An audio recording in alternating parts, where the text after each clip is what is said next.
Two, three. Testing 1, 2, 3.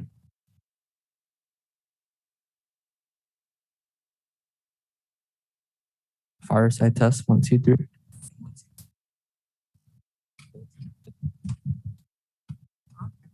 Double check the camera. Fireside test 1, 2, 3. Yeah. Yeah. Oh yeah.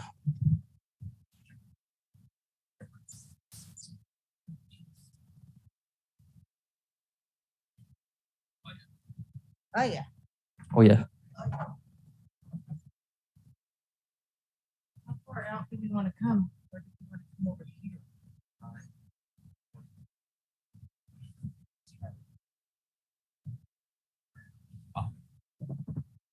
Here's that.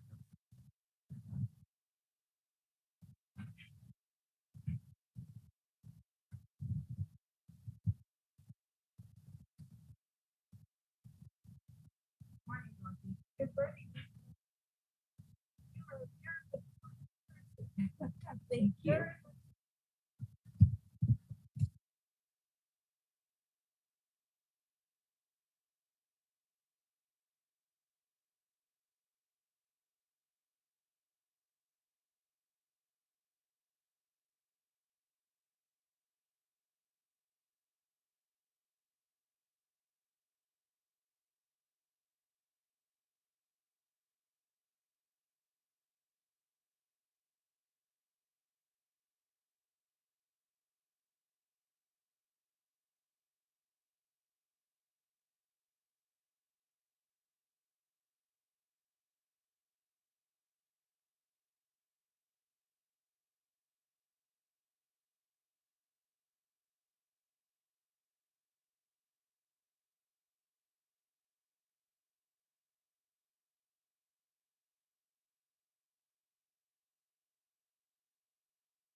Testing, testing, 1, 2, 3.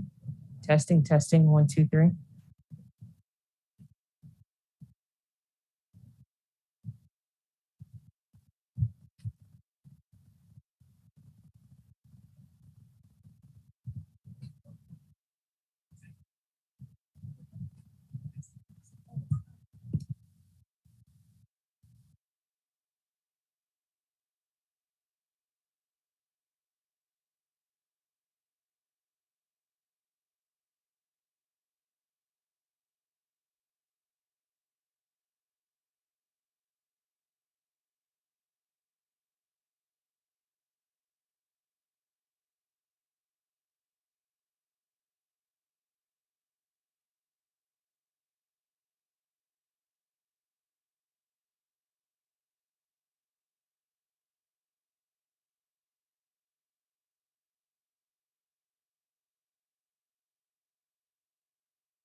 Testing 1 2 3. Where raise it up? Wait, Nika. How do you raise this up? Is it?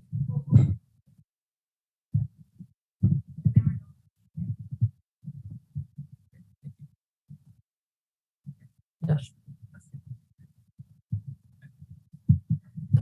Testing 1 2 3. Yep. Testing 1 2 3. How's the camera?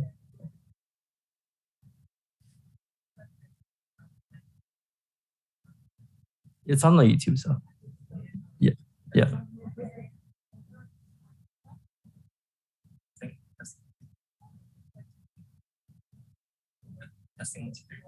Testing 4 5 6. It says to move over this way, right?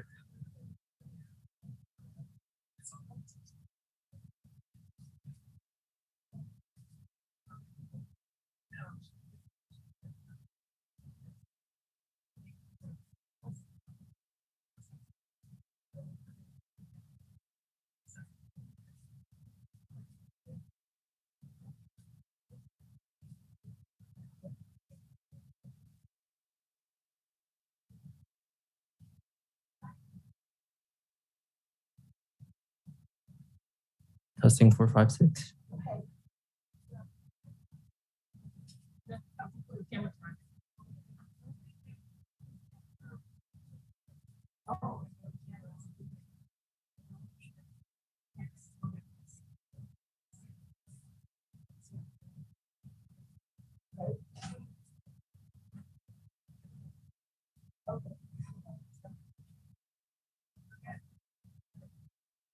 Sorry.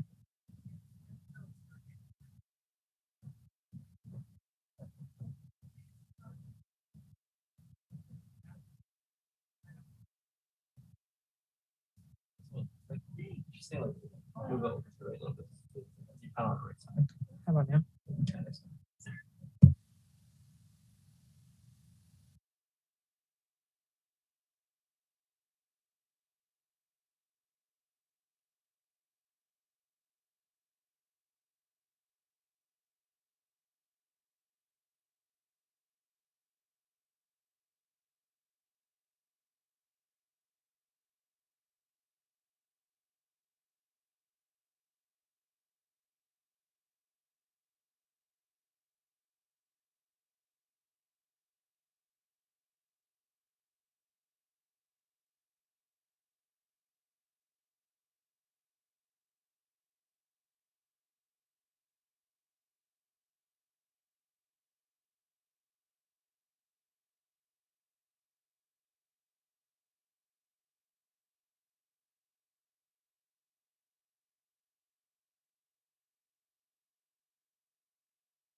Good morning.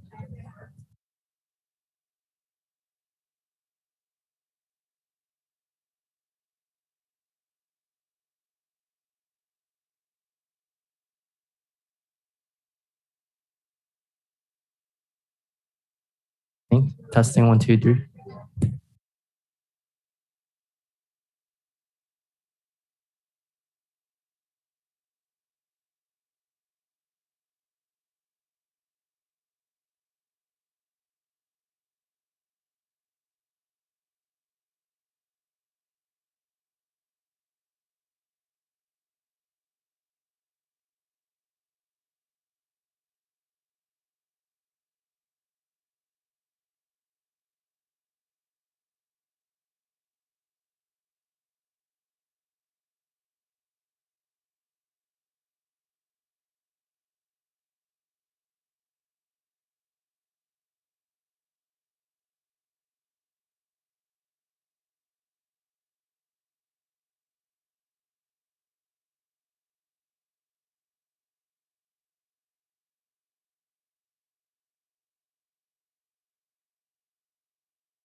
Hi there. Did you come like 3 hours ago? So I can catch up like your- I just wanted to make a pick up front seat, Okay. you know. I saw a sign up there that said this elevator is temporarily. That's because you gave me the idea, Nancy. And I will credit you with the idea. I thought that was pretty funny.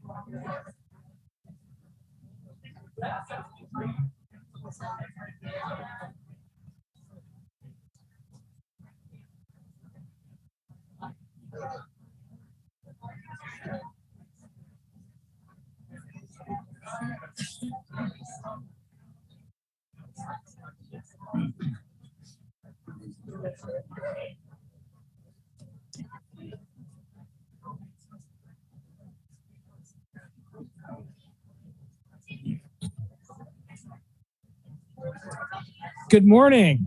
Good morning. Good morning. Good morning. Has everyone survived? Has everyone survived Halloween? Because it's not over yet, right? We still got some pumpkin carving and so on. Yep. You can't hear it? Because I hear it going through the microphones. Or maybe I'm just hearing it inside my own head. Could be. All right. Well, welcome to Fireside Chat. It was a fun week this past week. I mean, we had a lot of stuff going on. Isn't it a totally different feel when we have the activities? I cannot wait, and I know you can't wait either, for Anderson Hall to open up, right? Life changes. You know, with the activity there, people get going. They start feeling like there's, things are happening. So let's hope that all goes as planned, because we know everything does go as planned, right? Yeah. That's the one thing I can assure everyone, is that whatever we plan, everything will be right exactly as such. Okay, so let's see here. So I want to just talk about a couple of things so that everyone kind of knows what is coming down the pike. We face a lot of supply chain issues. I kind of want to talk a little bit about inflation, supply chain issues, and things that are creating kind of some disruptions for us. What's happening now is, during the pandemic, the kinds of supply chain issues were really big issues. You couldn't get like major stuff. But now what's happening is you can't get a little part. And has anyone noticed that the elevators haven't been working? Or is that just me? Flip that slide. So Nancy McReynolds gave me the idea that what we really needed was to have a sign on the elevators that would say temporarily in service. Okay? Because that we know we can commit to. The other one we're not so certain about. Rest assured, people are making the effort to try to fix these things. It's not like, whoa, what's going on? No, the elevator guys have been here literally every day for the last couple of weeks. Some of it's complicated, and some of it is when a part doesn't show up, and that was the case in these elevators over here, you're stuck, literally stuck. And so, we want this to go better, but it's very challenging to get parts for things that are in this weakened supply chain. So bear with us. It's not that we don't take it seriously. We know it's a disruption.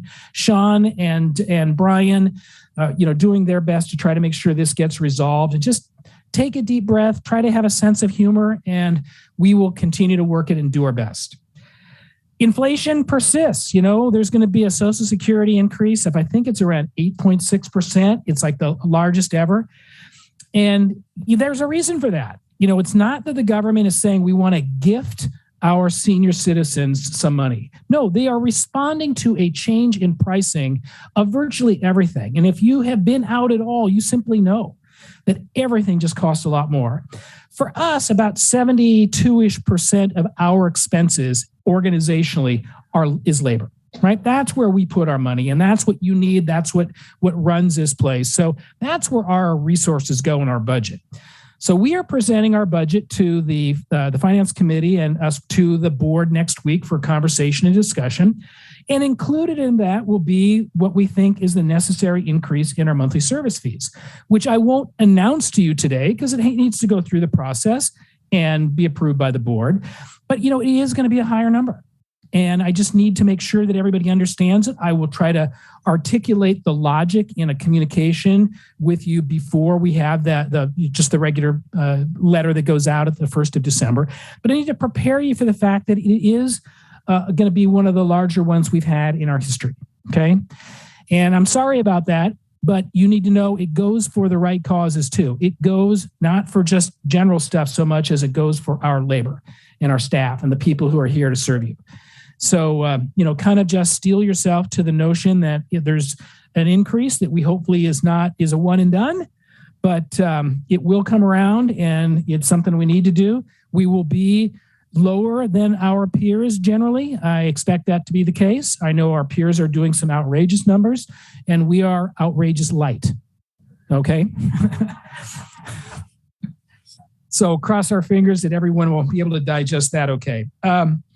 West Tower project, we're still kind of marshaling along. We think we're going to have some updates for us next week to understand how is our budget doing, what is the number that we can afford here in a new tower. We will then get into the design side to make sure we can build something to that. So there's not a lot of news. It's not that we want to share something. It's just I don't have a lot of input until we get some people who will say, all right, here's the analysis we've done. Here's what we think you can do. And you ought to build towards that number. And we will inform you as soon as we've got some clarity on that. Let's see, signage policy. So, we had a lot of controversy with that Black Lives Matter signage, and the cause is legitimate and important and meaningful, and maybe using the building as our way to express that is not our best approach. So we kind of rethought this and said, you know what, we really ought not use our building as our billboard for our values and our issues, because it does offend some people. It's not that we don't care about the causes, but there are other ways in which we can represent what matters to us. So we have approved a policy at the board level to say we're not going to use our building as our signage, except in the communication and advertising of Horizon House, which means you have the name on the building and you do whatever signage you need, but we're not going to use the building as our way to exemplify our values. There will be other ways. So just so you know, it won't be for any causes. The building is the building is the building. The other thing I wanted to mention, and Mike Meekum is here, who is our board trustee president, and he's going to talk a little bit about the CEO transition. And we approach this very differently than a lot of other communities where they don't bring it up, right? They just kind of like under the radar deal with their leadership transition. And we are willing to have a much more open process and involving residents to some degree, involving staff, involving leadership, not because people are going to be picking the next CEO, but they are going to have some influence that helps our search firm understand the culture of who we are. The most important thing is, you can find lots of people with the substantive skill sets to be in leadership, but can you find somebody who understands the gestalt of who we are? And will be able to make decisions and be able to lead in the context of what this community is about. That's the hardest part of the find. So I feel good that we have a search firm that understands the value of getting to know the community, getting to know the people so that their choices are not out of context. So I'm confident it'll all lead to a good place, and you will be so happy in the future, and you'll just have to suffer through with me for another 9 months. I'm like the dying cowboy of the 50s. All right already, but I'll be here, and you can kick me around for a little longer. And let's see. I also wanted to mention about our booster and flu shot. We had another great clinic. Lori hustles her tush off to make sure that we have got a program here and don't have to have everyone try to figure out where to go and get things done outside of here. So we had, let's see here. Make sure I got my stats right here. We had 281 residents, or 68% of our total participated of independent living residents participated in the booster shot. And we had 89% of our assisted living. Now, some people got their shot somewhere else, but the point is, we provided it here and made it easy for people. And it's a great service. And I hope people appreciate it. I saw lots of long lines. So I know that you plugged into that. Let's see. The other thing, vaccines, we had 75% participation on independent living. That was about 310 residents who got in line for their flu shot. And then 60 residents, or 92%, in assisted living. Now, I don't know if the distemper shot program is going to be as great of a turnout, but I have a few recommendations for some folks. I want to make sure they get their shots early. The majority of you are safe and secure. Just a few people, I want to make sure they get that shot. Let's see. All right. What else do we have here? I have to kind of go with my, covered all the items here. I think I got them all here. Yeah, so I guess I didn't talk through the agenda. I figured everyone could read that, but you see we've got Freeway Park updates, got some staff introductions, the new CEO search from Mike, philanthropy. We'll talk a little bit about, Andrew Hill will talk a little bit about the Balance Exercise and Mobility Center that we are working on. Some environmental updates from Barbara Brown, dining services always with Jeff Townley, and the front porch from Joan Hudson, talking a little bit from the marketing and communication side. And of course, there's always campus improvements. So Eli will have a few things to say, and resident council updates from Elizabeth. And then I'll kind of finish up with some other things at the very end. Okay, I think Mr. Meekum, is that right? Mr. Meekum is up next. All right, with no further ado.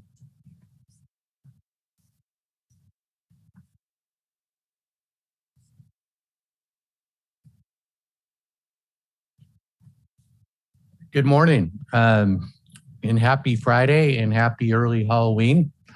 I do some substitute teaching in Seattle Public Schools, and I somehow found myself committing to show up Monday in a bunny suit at Laurelhurst Elementary. I got to solve for that this weekend.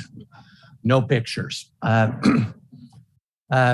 What I wanted to do is provide you all with a quick update of where we are on the CEO search front, and specifically amplify and expand on a few things that we covered in the announcement that went out a week ago Monday to the community.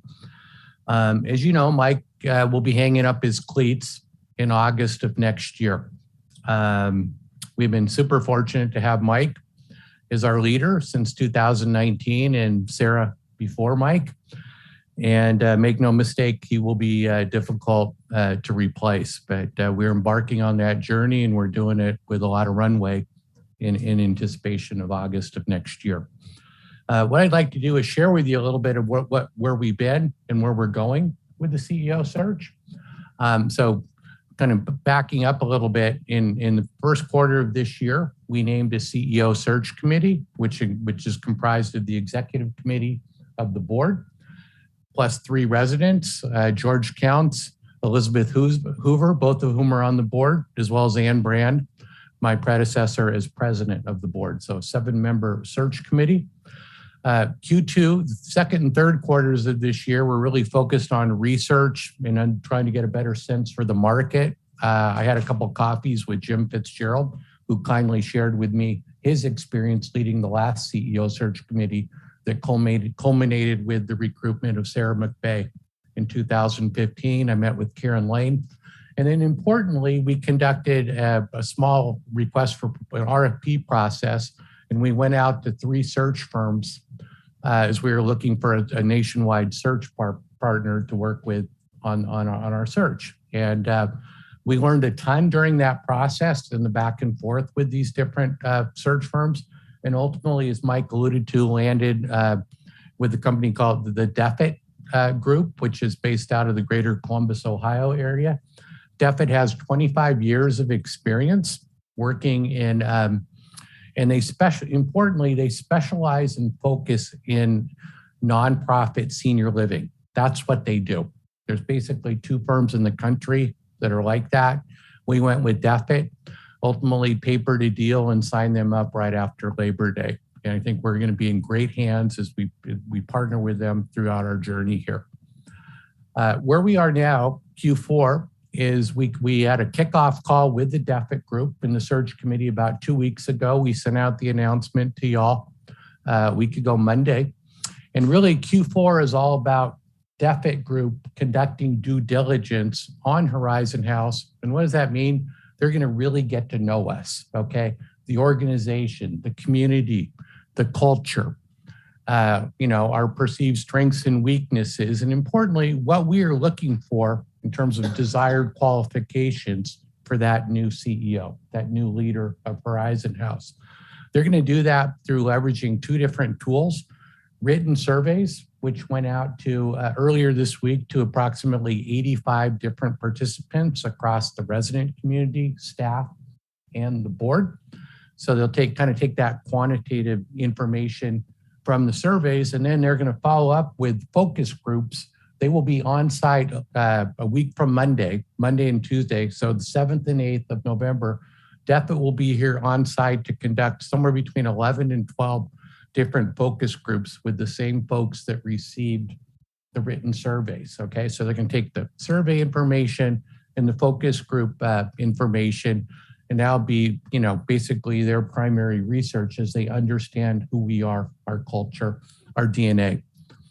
The other thing important, I want to give you guys a heads up. On Tuesday, November 8th in the afternoon, we're going to have an informal wine and cheese in the Fireside Lounge where y'all are invited, and we'll have an opportunity to meet the principals of the DEFIT group, as well as those of us on the search committee. Dan DEFIT and Elizabeth Feltner. Dan's the founder and Elizabeth is the CEO, and they'll be our primary points of contact for the search. So save the date. Mike will mention this, I think, later, and it'll be in next week's alert. Tuesday, November 8th in the afternoon. So back to due diligence. Once DEFIT takes the results from the surveys and the focus groups, coupled with information, we provide them their own research. The end deliverable at the end of the quarter is they're going to be developing a position profile. And this is a key 8 to 10 page document that's going to be comprised of 3 different components. 1, a job description. 2, an organization description. And 3, a location description, okay? And this is a key document that they ultimately will take to market as they launch the formal search in January 2023, okay? And that's when they will start to leverage their network and relationships and begin to turn over rocks looking for that unicorn candidate to be our next CEO, okay? So that's what we have going for Q4. And then again, the launch in Q1 of next year, okay? That's really what I have right now. I wanted to thank y'all for your time this morning. I'd be happy to answer questions now or after our session today. And I commit to keep y'all up to date with updates and make you definitely part of our process going forward. Thank you. Oh, and with that, what I'd like to do now is turn it over to our next speaker, Risa Conklin from the Freeway Park Association.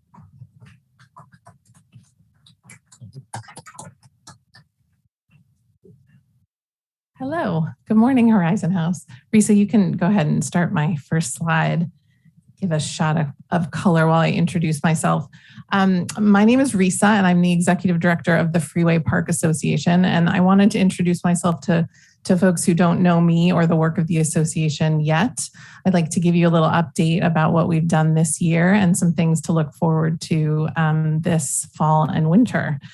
So go ahead, next slide.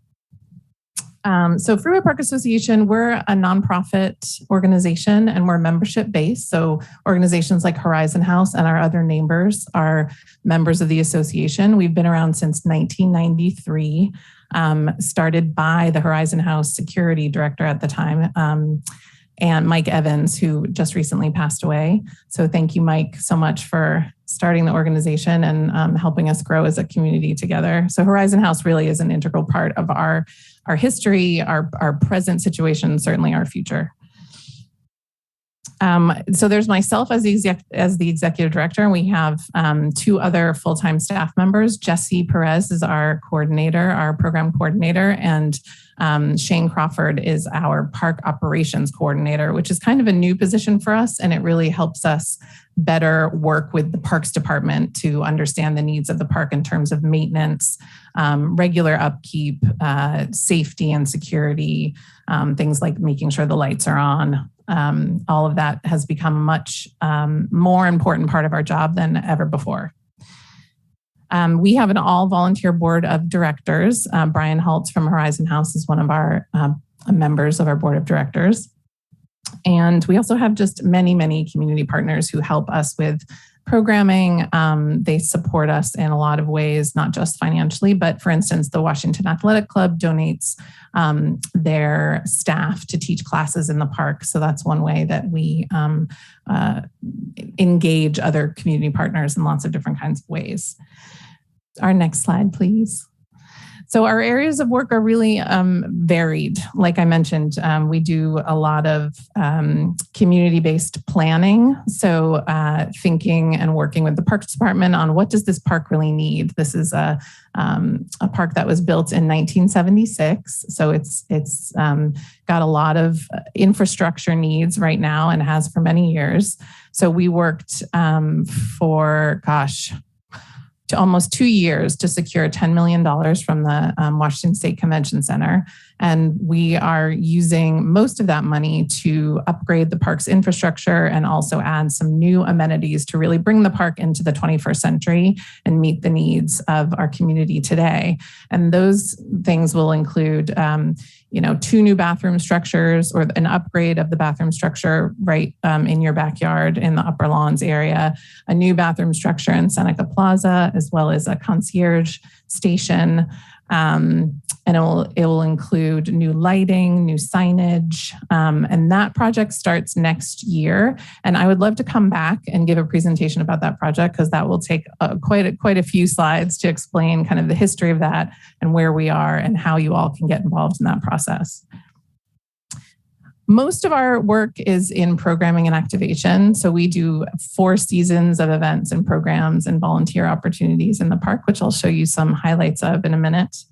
And then we do a lot of fundraising and advocacy, making sure that people know about Freeway Park. It is a very hidden place. And even though you all know it very well, most of Seattle does not. It's funny. I mentioned where I work to people all over the city, and they either know Freeway Park and love it, or they've never heard of it before. So part of our job is really just spreading the word with outreach and engagement and advocacy. So letting City Council know that we're here, letting them know that we need extra resources and all kinds of things like that. Next slide, please.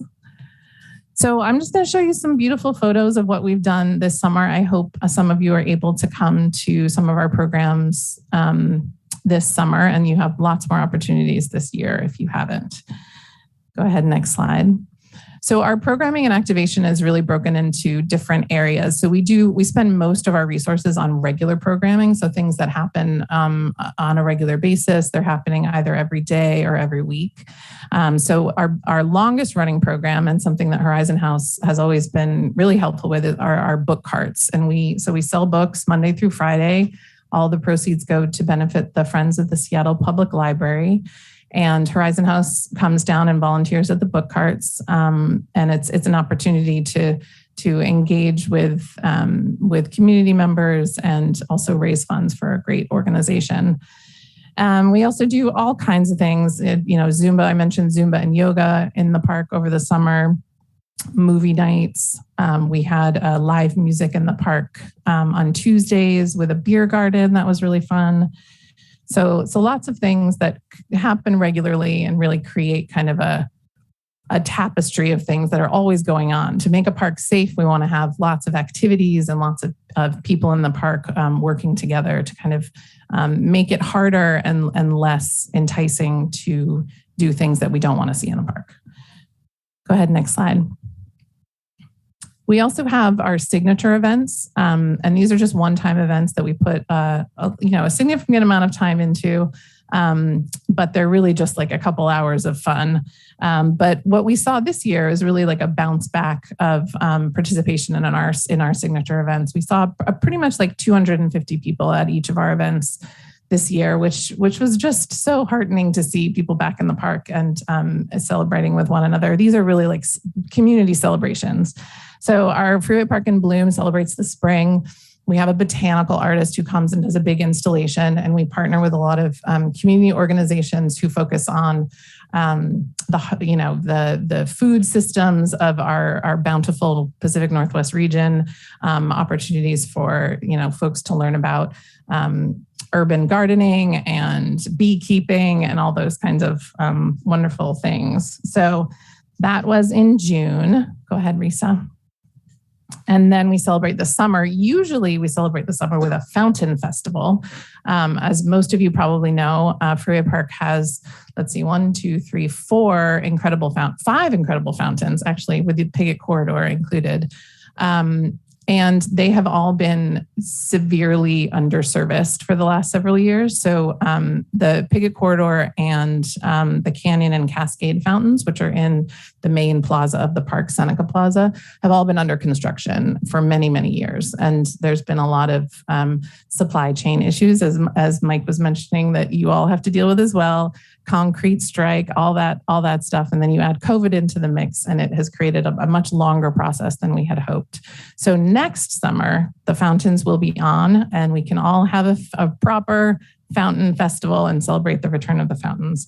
But this year, we still had a good time. We had a, bubble machine, lots of kids activities. All of our events have pretty simple components. We always offer free food, music, for live music, and some kind of art project. So those are our kind of like our 3 components, and it works pretty well.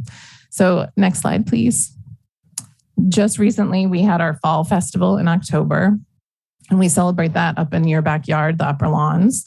And that's the festival where we use the paintings that we make during the summer with community members, and we use those paintings and we build them into lanterns, and we hang those lanterns in the park. So all of the artwork that you see down in the upper lawns were all painted by people who came into the park during the summer. So it gives folks a reason to come back, visit their art, create new connections and new ways to develop a relationship with the park. Next. Some things to look forward to. So I mentioned our book carts are our longest running program. We continue that through the winter, and we just do them on the fall and winter. We do it on Tuesdays and Thursdays down in Seneca Plaza, and we have created this, what we call the cozy corner. So we have a canopy, we have a fire pit, we have hot tea and cocoa and coffee. We have some music going, and we have our book carts. So come down and visit us. You can meet Shane and Jesse down there if you haven't met them already. Get a book for, the holidays.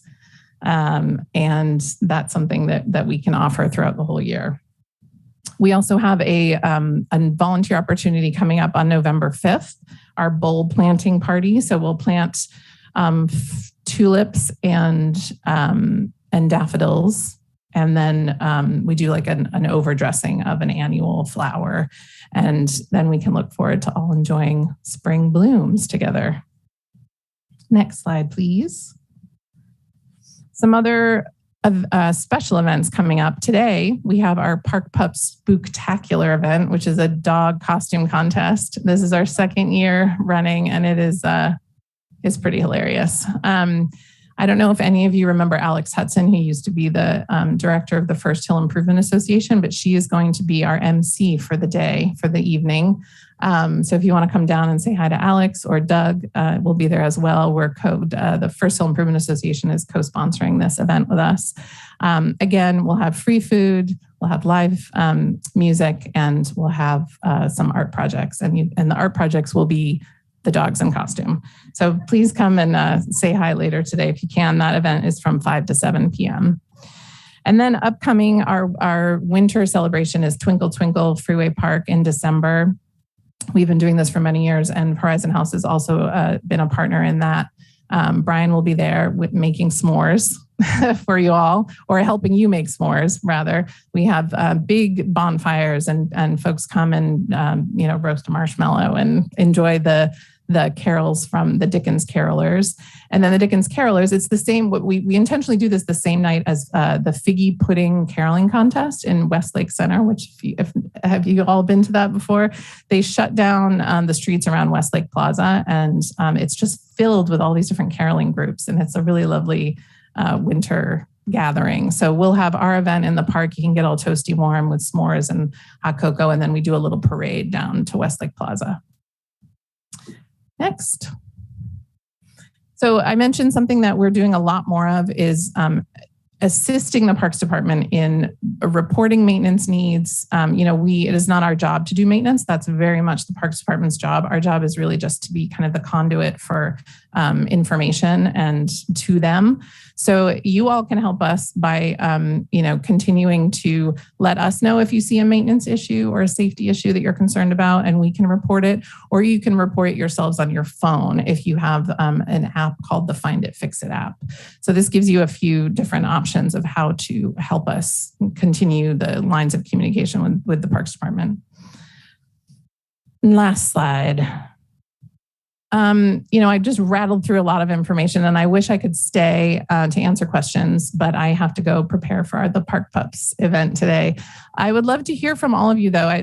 We would like to come back and try to be at Fireside Chat, at least quarterly to let you know what's happening in the park. Invite you to participate in any way that you want to. The easiest way to participate is to become a member. I'm going to leave some membership forms and also some sign-up sheets I'll try to get them in the mailroom, but they'll at least be at the front desk for you. But you can always just get in touch with me anytime. My email is risa@freewayparkassociation.org. And yes, I'd love to hear from you. We are, like I said, just sort of integrally connected to Horizon House from the day one of this organization. And I know we have a big capital project happening next year. You have a big capital project coming up. There's going to be lots of coordination and lots of opportunities to help one another through those projects. So thank you very much. And I'd like to now introduce Silarina Powell, who's going to talk about new hire introductions. Thank you.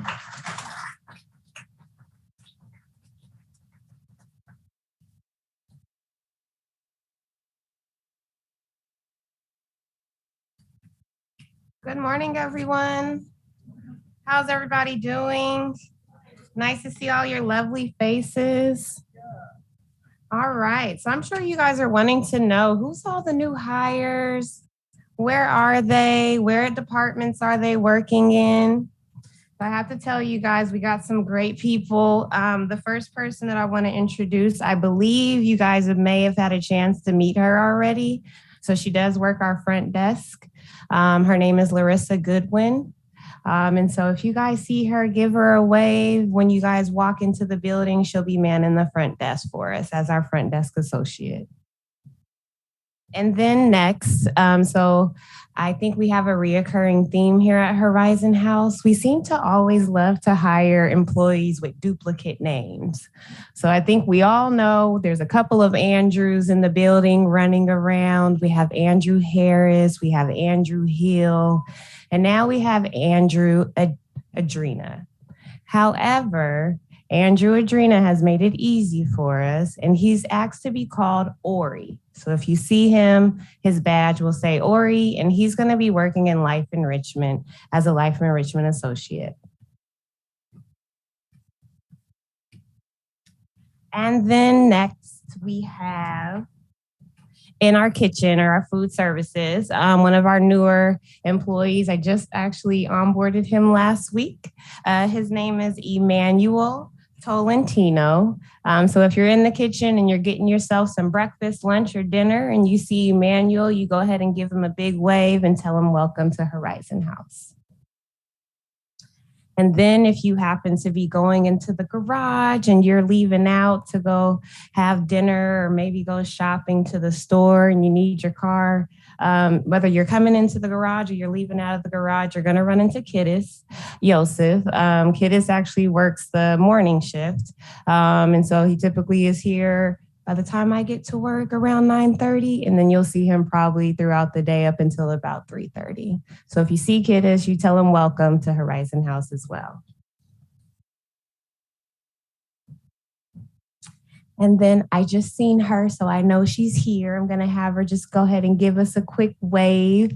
So for our communications and marketing department, we have a new member. She's actually going to be assisting us, announcing all of our wonderful events, taking pictures and everything. So our communications coordinator is Taylor Campbell. Hi, Taylor. And then another person who is actually a part of food services, but is primarily going to be working in assisted living. We have brought on a dietitian in assisted living, and her name is Jessica Bratude. Jessica's been here for about 2 weeks. Of those 2 weeks, I just seen her for the first time yesterday. So my hopes is that she frequents around so you guys can see her in person as well. And then another person I'm excited to announce, she is going to be a part of our marketing sales department. We have brought on a new sales manager specifically to assist us with assisted living, and her name is Amanda Rubel. And Amanda will be starting with us on Monday. And then last but definitely not least, another member that will be a part of assisted living and that will be working as a registered nurse upstairs is Tinsy Choki. And so Tinsy is going to be coming to us. She actually just started on Wednesday. And so if you see her, you guys tell her welcome to Horizon House as well. And then just a couple of more things I wanted to communicate to you all. I want to extend a big thank you for your participation in Diversity Week. We appreciate you guys for coming out to hear the music, to see the dancing going on. And then we just have one more thing for you guys to participate in today. From 1 to 4 p.m. right on Terry Avenue, we're going to have what is called street treats coming out, and they're going to be doing ice cream sandwiches and different types of desserts, and it's going to be under $10. So I hope you guys have your sweet tooth ready so you guys can come out and enjoy some of the delicious desserts. And then, so yesterday was the Halloween party or costume party. And so what's going to be happening for Monday is it's going to be the pumpkin carving contest right here in the Fireside Lounge. So we're going to have it set up in the afternoon time. We're going to have the displays out, and you guys will be able to come and vote for who you think has the best pumpkin. So I hope you guys come, and I'm pretty sure these pumpkins are going to be pretty creative. I seen one from Michael in Garage, and I'll have to say, whoever else is participating against him better come because his is pretty nice. So I hope to see you guys there on Monday. Thank you. And now I'm going to go ahead and bring up Valerie.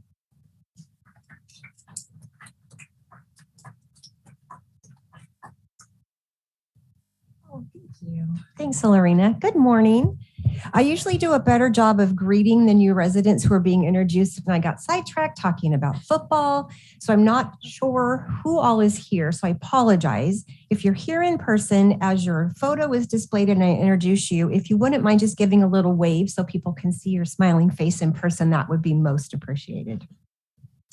So it's my pleasure to introduce quite a few new residents. First, Margie Cates. There she is. Hi, Margie.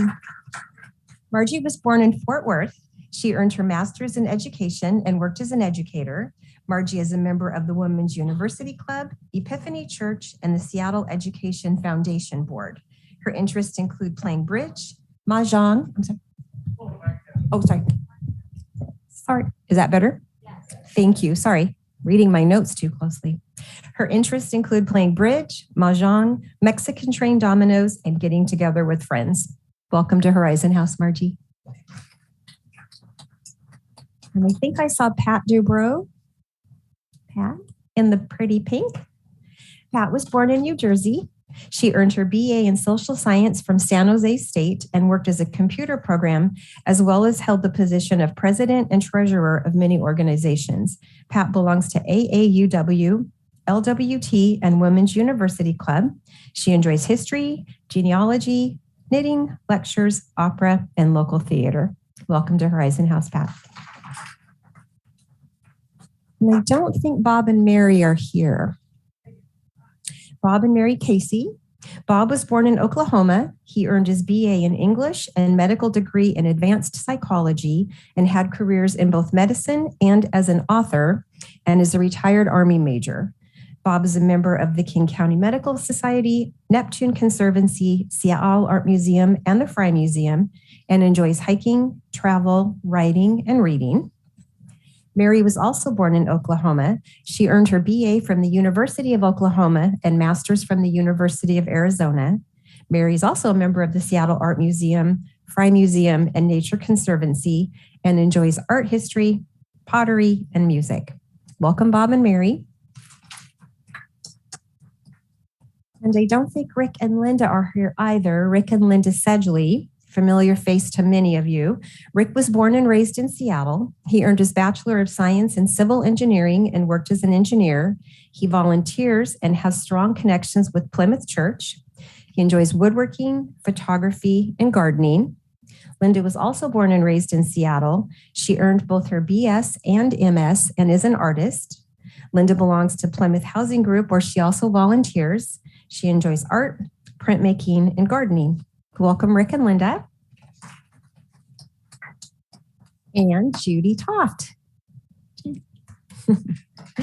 Judy was born and raised in Marblehead, Massachusetts. She earned her BA from Wellesley College, MS from the University of Washington, Doctor of Education from Boston University, and postdoctoral at Cambridge in family therapy programs, and worked as a licensed psychologist and therapist. Judy enjoys art, music, literature, swimming, sailing, watching movies, and taking walks with her daughter and familiarizing herself with Seattle neighborhoods. Judy arrived in Seattle just at the beginning of the pandemic, so she's not had an opportunity to become involved with local organizations yet, but I have a good hunch that'll change after that introduction. Welcome to Horizon House, Judy.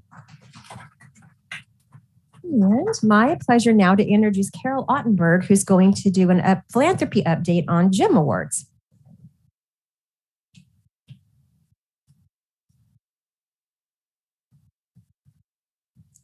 Good morning, everybody. I always like talking about GEM grants because I'm the good news girl then. Are you going to show it on the screen? Okay. GEM grants, read along with me, are projects that fall outside the operating budget, but that benefit residents and/or staff at Horizon House. They're written by staff or residents, funded through Partners in Caring Endowment, and reviewed by our resident GEM grant committee.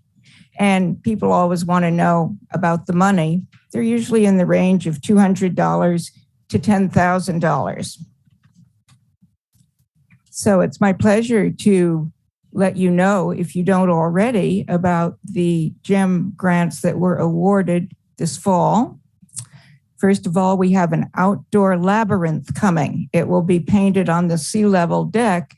And I'd like to mention that this is an outgrowth of the popularity of an outdoor labyrinth during June in our Gardens Week. Got to put in a plug for the gardening committee always. We also have coming a portable art cart, which is especially exciting because it means for the first time since COVID, we will have an art therapy intern with us again, working primarily in assisted living and memory care, but probably down in independent living as well. The sound bath experience. I don't have the foggiest idea what it is, but I will follow Brian anywhere. Table lamps for the terrace dining room for low vision residents. Why didn't we think of this before? Elder Grow Garden, a raised garden in assisted living, bringing the outdoors in. I can hardly wait, and I hope sometime we'll have it down by the dining room, maybe with herbs or something being discussed. Plant caddies for the potted plants up on assisted living. Jeff, I think, is in charge of that. Be easy to move the caddies around. Thanks for the good idea. And finally, that's not all fitness. That's assisted living fitness equipment and cart.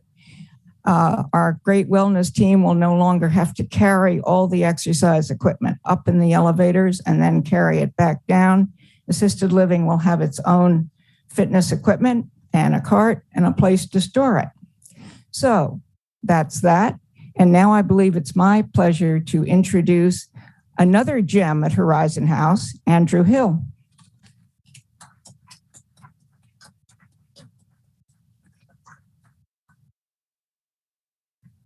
Hello, everyone. What an introduction. Another gem. Wow. I'll try to be short. Mine should be the shortest. It's only one slide and hopefully the happiest news. But as you guys have learned pretty quickly, I like to talk. So I'll try my best to keep it short. I'll try my best. So last Fireside chat, we talked about what the Beam Center is, the Balance Exercise and Mobility Center. And I told you stay tuned for a big kind of unveiling event. Well, I'm just here today to announce the date of the event and some things that we can look forward to.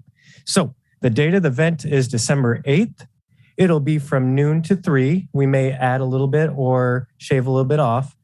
But during it, we will have tutorials of all the new equipment. We will have signups for one-on-one sessions, not only on how to use the new equipment, but say it's been a long time since you've been down at the gym and maybe you want to know where your own fitness levels are. We'll have signups so you can do that.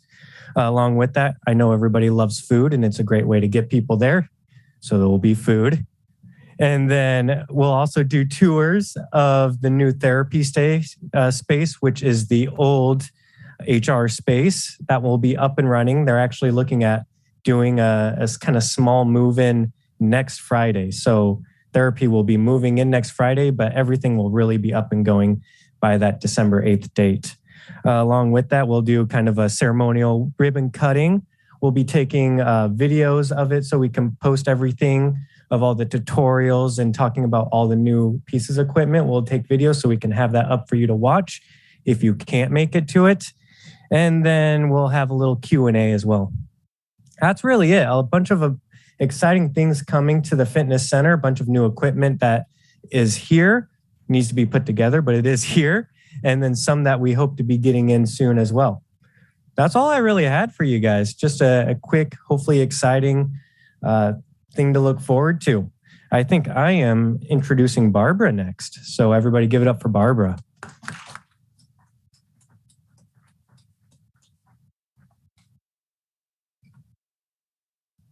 Okay, thank you. Good, it's short enough for me. So what I'm talking about will be the safety inspections that we do every single year, the annual safety inspections. Me and either Brian, there's several Brians, one of the Brians will be coming through and we inspect every single occupied apartment. One of the things we check is we check plumbing. Is plumbing working properly? Are the lights all working? Is there maybe somebody has a stove piece that they just haven't never reported, but it's not working properly. We check, it's really important, we check that the cords, the pull cords, they're not tied up. So we just give you a heads up that they're not tied up, and we do maybe some education at the same time. We check to make sure if we see any sort of, fire hazard, if anybody's been living here, we go into every single apartment. We do announce where we're going. And if anybody wants to make an appointment to be there while we're there, that's no problem. So we will announce it. We'll put our number out and you can make an appointment if you want to be there, although it's not required. If you haven't been here before, this is actually, we really enjoy it. We get to meet a lot of residents we've never met before. And if you have any work orders that are out or you never decided to place, it's a good time to do that. The second thing I wanted to talk about was the window washers. We just completed a month ago, the interior window washers. We had a couple of rows of apartments because of equipment for the construction of the roof that we weren't able to get those, which was the A and B apartments, the R apartments, I believe, in Central and in East Tower. We were trying to get the window washers out just to do those, and we couldn't get them scheduled. They were booked up.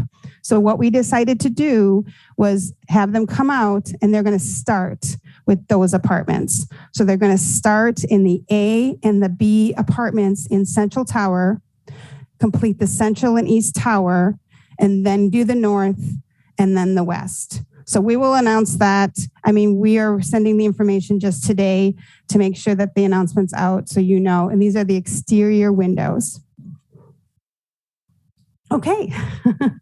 The last thing is I just want to introduce, that's all I have to say, dining.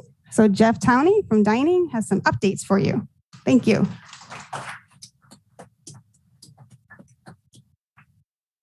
Packers, what's going on there? Although I don't have much to say, I'm a Bronco fan, so things are not going well for me this year. But, we've got Russell tied up for like 5 more years, so there's lots of time for improvement, Well, short and sweet today, just want to talk a little bit about, well, here we are. Thanksgiving's right around the corner. So we're getting geared up to start planning for that event. So Thursday, the 24th of November, we'll be doing our Thanksgiving dinner buffet from 12 to 3. And like in the past, it'll be reservation only. And we will hold our reservation event coming up Tuesday, November 8th from 2 to 3 p.m. If you aren't able to make it that day for the event, just shoot me an email, shoot Oliver an email. In the past, there's always been lots of room after that event happens. So we can take reservations post that day and up until Sunday, November 20th at 5 p.m. We have the cutoff there just so Steve can make sure we have enough food on hand and we can be ready for everybody. The availability for the community table will really just depend on how reservations go. If we have a lot of reservations that are 5, 6, 7, 8 people, those round tables will probably get used up and we won't be able to have the community table, but we'll just kind of play that by ear and we'll see how that goes after the first week or so of reservations.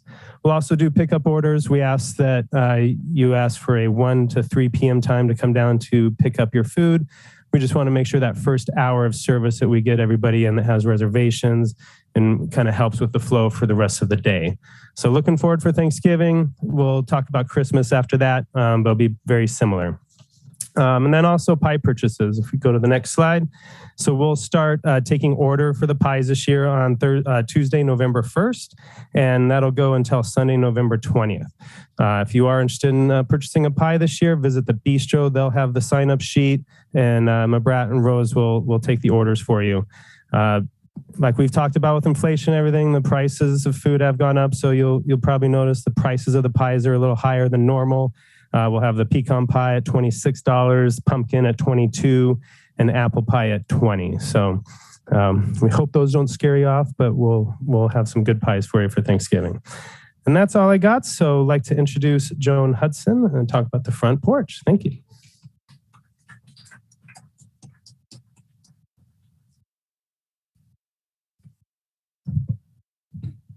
Good morning, everyone. How are y'all today? Good.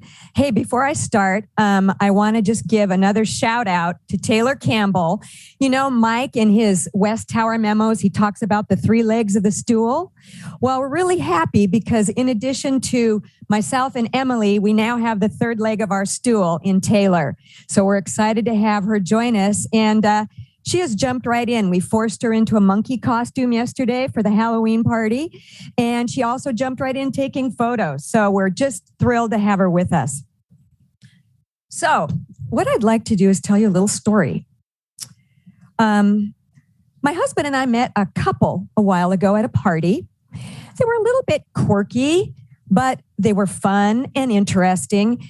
And they suggested that we drive out to their place and we would go together to a nearby restaurant for dinner. Great. So one Saturday we drove out and they live in North Seattle and we got to their driveway. It was a long wooded driveway. And when we got to their house, we were so surprised. All of their furniture and other items were stacked up on the front porch. So I had to take a picture of it. Want to show it, Risa? Can you believe that? Well, they came out of a side door and they looked a little embarrassed. And they said, well, we're sorry, we can't invite you in because our rooms are really tiny and we have absolutely no cupboard or closet space. That's why everything's out on the front porch. Okay. So if you haven't figured it out yet, I am like totally pulling your collective leg. but it is an app metaphor for one of our communication channels, HH Connect. Who can tell me what HH Connect is? Come on, shout it out. Shout it out. Yes, thank you. Eli was the loudest. HH Connect is our internal website for residents. Now, HH Connect has been around for a really long time. And in like 2021-22, IT Director Brian Levitt put in a ton of effort purging old information and bringing the site up to date in terms of its version number. It's the infrastructure. However, can we have the next slide? There's still a lot of stuff on the home page of the website. Lots of text, 3 columns, lots of links. In fact, I couldn't fit the entire home page on one screen. So let's go to the next slide. And let's go to the next slide. Okay, so that's a lot of stuff for a home page. So if we go to the next slide, this is how HH Connect is like the front porch. There's too much stuff on the front porch. Just like the porch of my imaginary friends. This current site structure doesn't give us enough closet space to include all the information that may be helpful for you. And also, we aren't able to organize it in the most logical way that is easy for you to find. So you know about the home improvement shows. We all know about curb appeal, right? How inviting a home is upon approach. Our site is really not very easy on the eye. So what are we going to do about it? Well, next slide. We are going to redesign HH Connect. And here's our goal: to maintain HH Connect as the primary source of information for residents and to provide an improved user experience inclusive of well-organized, relevant, and easily accessible information. In other words, we are going to have HH Connect redesigned by an outside developer. It'll be managed, the project will be managed by communications and maintained by us on an ongoing basis with, of course, valuable IT support for infrastructure needs. In the not too distant future, we hope to have an HH Connect a little more like this. Thank you. And next, you know, there's an old rock and roll song. I'm going to sing it. Eli's coming, hide your hearts, girls. Eli's coming, hide your hearts, girls. Eli Lemansky. Oh, thank you, Joan. Good morning. Campus improvements. All right, starting with, I'm still blushing. Thank you, Joan. Beginning with the Reclad project. For the most part, the project is complete. Yes. Finally. There are some loose ends, namely some audio-visual. The new projector, some microphones, some new speakers. Those are expected to actually arrive in December, which is earlier than we were expecting. That's good. And then also the kitchenette. The kitchenette needs to be remodeled, and that should occur in April. The supplier gave us some very long lead times on kitchen equipment. However, some of residents commented that once we got rid of the scaffold from the sidewalk on University Street, well, it left behind some dead landscaping. So that's something that we will address. You'll see some nice green landscaping there soon, we hope. All right, next is the Central and East Tower corridors.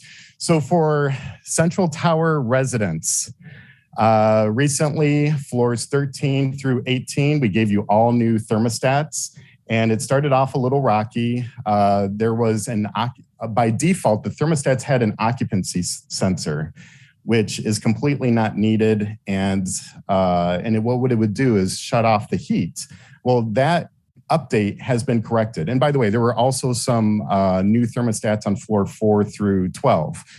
The system is back online. It should be corrected. However, if you go to your thermostat and it does not have a dark background and only 2 numbers, one being the room temperature and the other being the target temperature, please contact Lauren at extension. Oh gosh, does anybody know Lauren's extension off the top of her? 5489. 5489. And we'll ensure that it's corrected, especially before the weekend. And if you do have any problems over the weekend, just call reception and they'll get a facility engineer out to your apartment. But anyways, I apologize for that inconvenience. It's a lot of residents, 140 residents in the Central Tower. All right. Also, with the Central and East Tower, we have the corridor finish work coming up. I show here late November. It'll actually be more like early December because we really need the contractors to focus on getting Anderson Hall completed by then. Yes, good. All right. And speaking of Anderson Hall, so originally we were hoping to have it completed by Veterans Day. Linda Purdy has now rescheduled the Veterans Day events for the Sky Lounge, I believe. Maybe the dining room, but I think it's the Sky Lounge. But December 4th will be our new opening day, our grand opening day for the employee recognition party. Unfortunately, between now and mid-November, a lot of loud work needs to occur in Anderson Hall during the daytime for us to stay on schedule. So I'm really appealing to the graciousness of people who are holding events in the Fireside Lounge between now and then to be a little bit more tolerant of Anderson Hall construction noise so that we can remain on schedule and open it up on time. There will be some loose ends once it is open. These are completely expected due to very long lead items, long lead materials, such as the new chairs probably won't arrive until April. And we will also have temporary speakers, audio speakers when Anderson Hall opens. It should still be very usable, but in case you're wondering why it doesn't look complete, it's because it's not. All right, and then lastly, campus, we have a comment box. People have been using it. It's been great. So if you have any suggestions or comments or questions and you'd like me to contact you directly, feel free to put a slip in the comment box and I read them all. Thank you very much. Next is Elizabeth Hoover and Nancy McReynolds.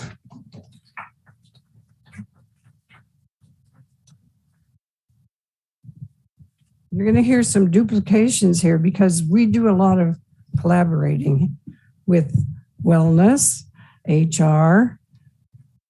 First off, we want to thank Lori Warfield for arranging the 2 vaccination clinics that were held recently. And we truly appreciate the effort to keep us residents well in the face of the COVID threats. And also HR's Diversity Week. These events have been so special and so many of us have enjoyed the food truck treats you've arranged. And we hope that all of you enjoyed the spectacular Halloween party yesterday, which went quite well considering our restrictive location and inability to hold a parade as usual to show off all those clever and innovative costumes. And be sure, though, that you visit the Fireside Lounge on Monday because that's October 31, actual Halloween day, to see the carved pumpkins that the staff members will have on display.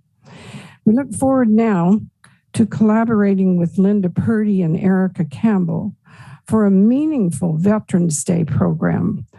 Plan to come and enjoy that tribute to former resident retired Admiral Tom Hayward. who led so many such programs for us, and to honor the veterans who are still with us here at Horizon House. I've been asked to encourage any veterans, both residents and staff, who wish to be recognized to please fill out a veterans information form. They're located in the mailroom, or ask Erica Campbell for more details. Erica is also organizing a display table in the mailroom, not in the mailroom, sorry, of military memorabilia, and she would be fiercely protective of any items one wished to loan for that afternoon's event. So again, contact Erica for details about that. Just in case you've not heard the recent results, the Residents Council election this month of 5 new members to fill the vacancies of those who will be retiring at the end of December. Elected to begin terms on January 1 are Jeff Graham, Ann Kelly, Ned Lang, Karen Smith, and Sam Sperry. Officers for next year will be announced at our meeting in November. Don't miss that meeting on the 15th, when we will be spotlighting our very active art committee, currently chaired by John Pound, and learn what's being introduced for the benefit of residents due to the initiatives of our committee on low vision and hearing challenged, co-chaired by Jenny Stimson and Mary Kinney. The main issue of the moment is the Employee Recognition Fund Drive. Here with me is Nancy McReynolds to bring you up to date on the progress of this once a year current drive the Residents Council leads. This is a program of such special purpose for all of us that we all welcome the opportunity to participate, don't we?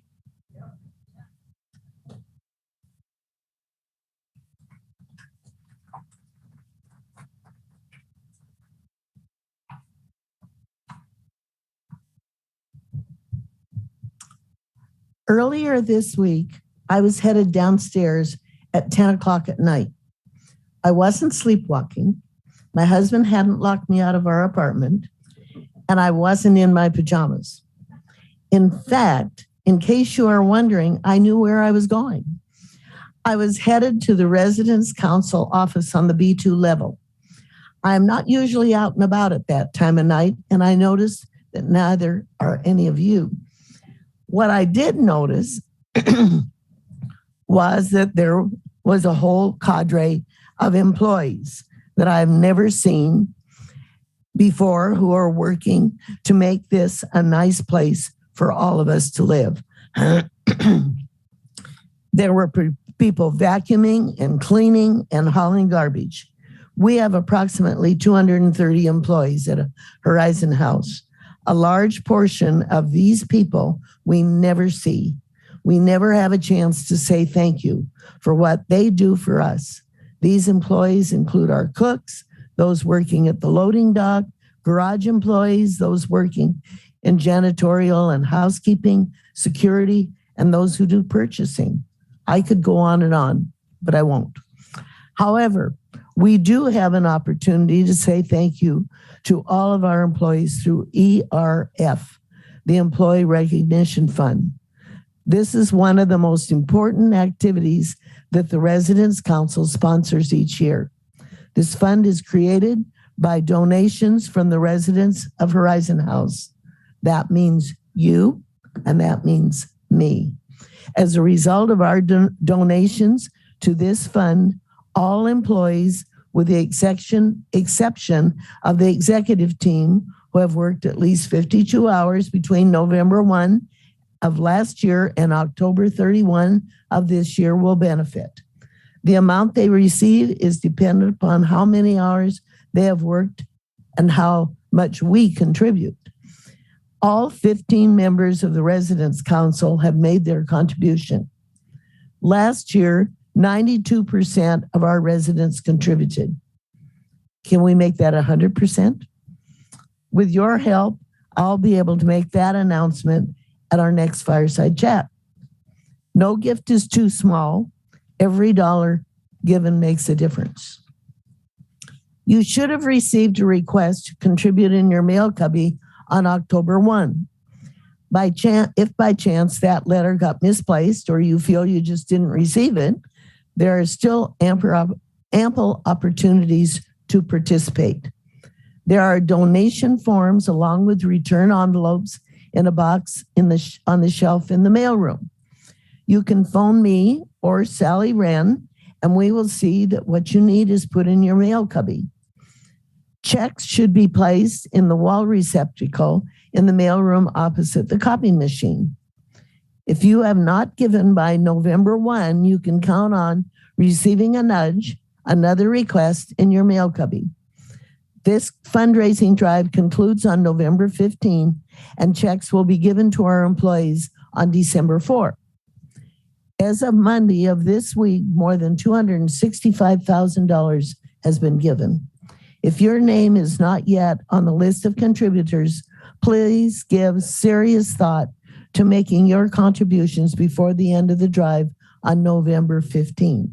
If your contribution will be coming from your IRA, please let me or Sally Wren know so that we can be watching for it. I want to take this, this opportunity to shout out a great big thank you to all of you who have already given. And finally, if you should find me wandering about in the middle of the night, please point me in the direction of the North Tower elevator.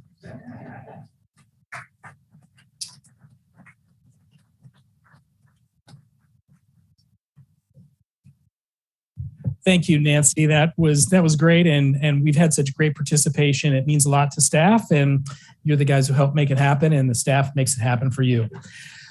A lot of good things are happening. I mean, I feel, and I hope you feel, that there are things that are happening. There's more activity, there's more engagement, and this is what makes it a fun place to be. I want to just take a second to say how much I appreciate what is happening in this Beam Center. We're kind of low profiling it, but let me tell you what we're trying to accomplish. The single biggest reason why people cannot live independently other than major illness is loss of mobility. You know, falling, not being strong enough in your legs. What we're trying to do in this Beam Center is to help people understand what their particular area of balance might be, give opportunity for how they might be able to improve that so you stay independent longer. That is our goal. That is the whole mission of Horizon House. It is not to move people through a continuum unless it's absolutely necessary. And if we can do things that can help you stay mobile longer, that is a win for everybody. So we are going to be talking more about that. It was kind of a low profile conversation by Andrew, but to me, this is a big deal. This is something that Lori and I ginned up a couple years ago and said, what is going to make the single biggest difference to the lives of our residents? And it's going to be staying mobile and being active for as long as you possibly can. So we'll have lots more to talk about and hopefully engage you in an opportunity to improve your own well-being so that you can be independent as long as possible. On the bright spots, as was mentioned earlier, the social hour with the DEFIT group, that's the CEO search firm, that will be on November 8th between 5:15 and 6:15. All residents are welcome. You know, you can chime in, just say what you want to say or ask whatever questions. We give residents an opportunity to plug in. Take advantage of it. It might be something that helps them, and it might be something that helps you. Next week, starting November 1 at 10:30 and at 1:30, and then Wednesday the 2nd at 10 a.m. and 3 p.m., we have our small group sessions. Not going to have a big agenda. It's really going to be for residents to ask whatever questions and get whatever clarity on whatever topic you want. For those that you have participated in the past, I think you know that we will share whatever information we can and be as open about it as possible. And there are very few things that we can't talk about. 99% of things we can. And if we don't know something, we'll say we don't know something. But if you want updates, you want to get your point of view across, please take advantage of that. Then in terms of some bright spots, kind of circling back around to, we had our safety and wellness fair.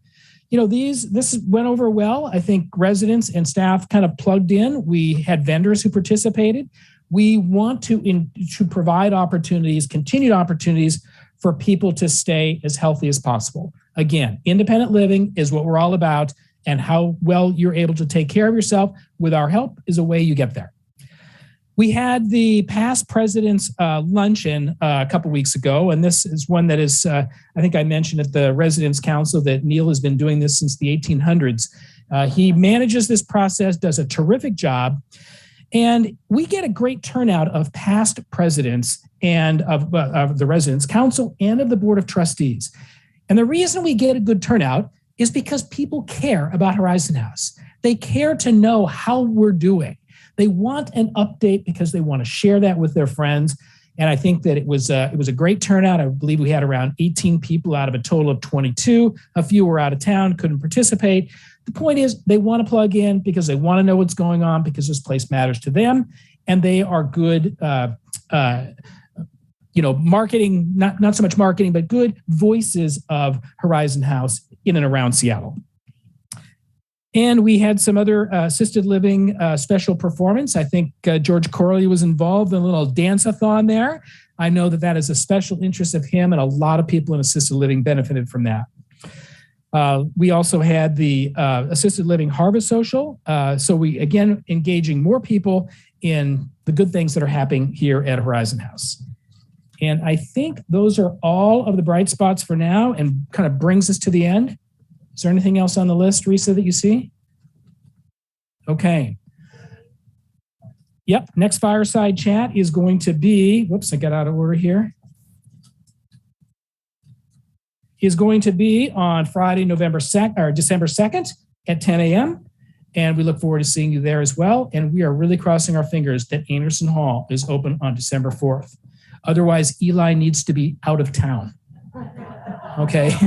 Or at least out of tomato throwing distance. Okay, thank you all, and we'll see you again soon. Oh, yes. Sometimes I kind of like leave so quickly, I don't answer the questions. Jean. Hang on, Jean. I want to give kudos, not a question, but I really have appreciated a couple of things recently that were combining residents and staff. This past week, diversity activities particularly, I thought was just really, really beneficial to us to be able to tell our staff things, do things together with staff. And the safety fair was another example of that. Great. So thank you, and thanks to everybody. Yeah, that was fun. Other questions? Comments? Okay, we're done for today. Thank you so much.